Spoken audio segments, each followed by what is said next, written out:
tell for Inter Miami and Lionel Messi, and that is his 42nd career title. That makes him the winningest man in sport history. Top flight football. He also won at a youth level with Argentina. He overpasses his former teammate Dani Alves, but that number here is just incredible. 42 career titles for Lionel Messi. He came, he saw, and he conquered. Yeah, you know, I was joking about it during the penalty kick shootout, how funny and how cool it is to see Messi nervous, anxious in a shootout, in a Leagues Cup shootout against Nashville SC. Of all the venues that he's been to, of all the situations he has been in, World Cup champion, Copa America, Champions League, at the biggest of moments, and here he is in Nashville, and he looks tense, he looks nervous, he's cheering his teammates on in a PK shootout. It kind of just blew my mind. I'd love to sit here and say, you know, that the game won.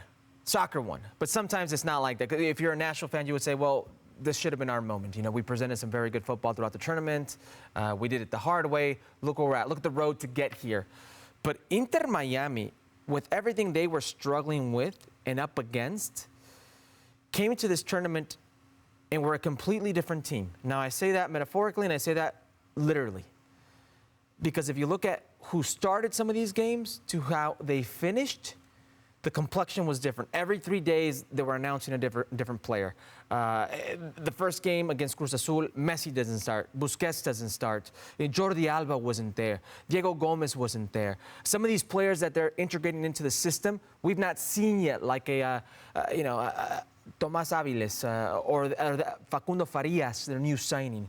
And this team just keeps getting better. And they got better at the right times. And Tata Martino pressed the right buttons. And you have to give lots of credit to Gary Smith and Nashville SC and what they did and how fun they were to watch. But, man, from the get-go, this was just Messi's tournament. So let's talk about the game itself. Every single Inter Miami game so far was action-packed. Inter Miami scoring fast, 5 goals in the first 15 minutes of Leagues Cup. A lot of goals, a lot of action.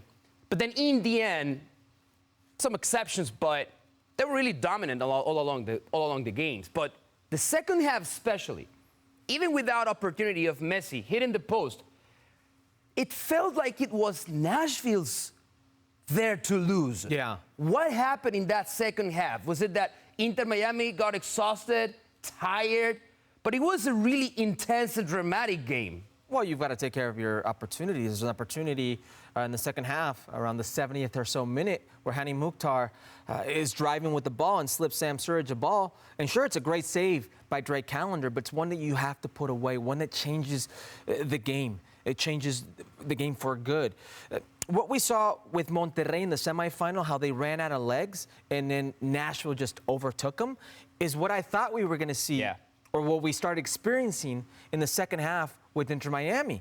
They started looking slower, not reacting as much. Maybe the fatigue started setting in. You have to remember, Messi's 36 years old. Busquets and Jordi Alba are entering their mid-30s. They didn't have a preseason. They didn't have a preseason. It's 7 games in about a 3-week span. It's a lot of different games, a lot of different type of environments and conditions, whether it be field or weather. It does impact the player. And I thought they would die out. I thought we were seeing the demise of Inter Miami. And then it just takes these brief moments where you realize I still have the greatest player who ever played the game on this earth still on this team. And while we heard this in the telecast, while Nashville may have been the better team or has the better team, Inter Miami has the better player. That was the perception, at least towards the end of the game. The Nashville was the better team on that field. But now let's talk some more Messi, because after the semifinal against Philadelphia Union, we said on Football Americas, that one was Messi's worst game so far with Inter Miami.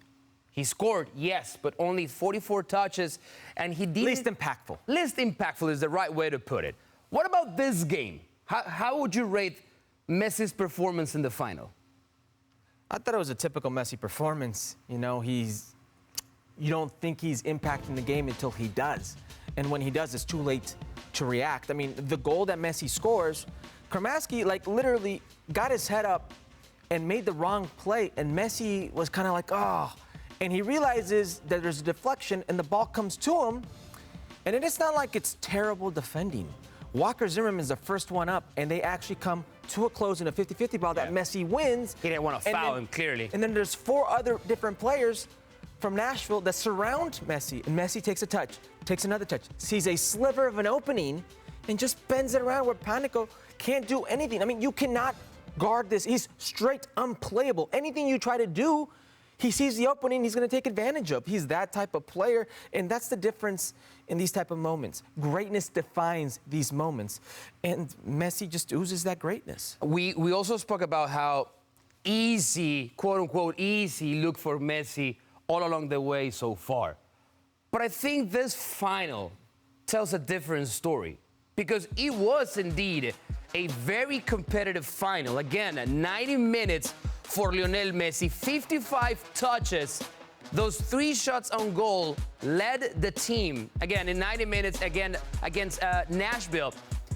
But I want to ask you this, because it feels like not only the people that follow really, really closely Major League Soccer or CONCACAF play, Liga MX, but there were a lot of eyes on this game that maybe for the first time are taking a look at this kind of action. How would you describe the game itself for those that watch at home? I thought it was a great final, entertaining final. A lot of times finals are tense. Yeah. You know, they're boring. It's a gridlock. It's just kind of a lot of unforced errors. Yeah, exactly. I thought this was entertaining, end-to-end moments. Both teams play a conducive style, so there's... So, you know, you're a boxing fan. They say that styles make fights. This was a great fight to make because of the styles. One team that's going to sit, that's going to wait, be opportunistic, counter at pace in transition. Another team that likes to possess the ball, that has special players in the final third, that's going to want to open you up and find those and take a risk to find those openings. It led to back and forth action from both teams. It led to great moments from Messi, Hani Mukhtar, Sam Surridge, Leonardo Campana at the end. Oh, my God, You saw some good defensive play. You saw some big goalkeeping moments. I thought it had it all. The only thing I was missing was a little VAR controversy, but I've had enough I'm of so VAR glad. controversy. No, I'm so glad we didn't have that. But I thought it was a very entertaining final. And to answer your question, if I'm a neutral and I see this, I'm seeing a sold-out Geodis Park, okay, to the gills. The largest soccer-specific stadium in the country, sold out. And you're not seeing it sold out in a way that you thought you might see a stadium hosting Messi sold out where it's all pink. No, it's black and yellow. It's black and yellow cheering on Nashville, a team that knows exactly how they play, trying to take on the best player who's ever played the game. And for large portions of this game, you thought they were going to pull it off, and then greatness takes over in an individual moment or two from Lionel Messi, and game over. Well, thank you very much for watching ESPN on YouTube. For more sports highlights and analysis, be sure to download the ESPN app. And for live streaming, premium content, and let's not forget as well, ESPN FC 7 days a week. Subscribe to ESPN Plus.